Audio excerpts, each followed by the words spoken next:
والله يا سيدي تشارك. ليه ليه ليه مش مشكل يا ميكس، والله ليه؟ ليه يا ميكس تخاف انت شوي يا بنت الناس، والله ليه؟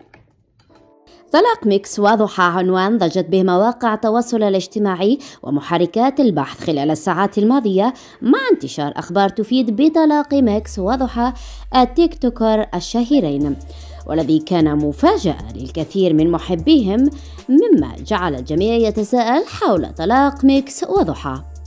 وجاء التساؤل حول حقيقة طلاق ميكس وضحى بعد حذف الأردني شهير ميكس لصور كانت تجمعه مع زوجته التونسية ضحى العريبي، كما وازداد الفضول حول طلاق ميكس من ضحى بعد اختفاء الثنائي من الظهور على مواقع التواصل الاجتماعي لأيام.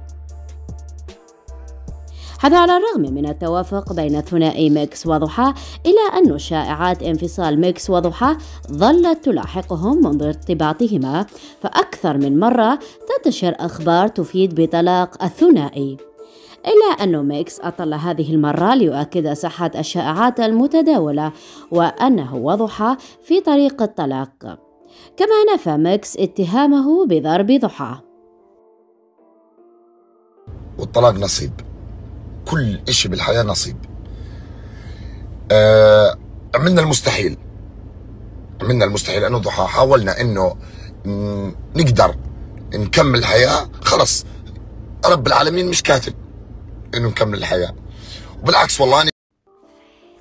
من جانب آخر نشر حساب ينسب نفسه لضحى ستوريات ترد من خلالها على الفئة التي تطالبها بالعودة لميكس بالقول أن الموضوع ليس بيدها، فيما يشكك البعض من المتابعين بأنه مجرد مقلب من الثنائي واستغلال شائعات الطلاق لعودة أسهمهم للواجهة مجددا.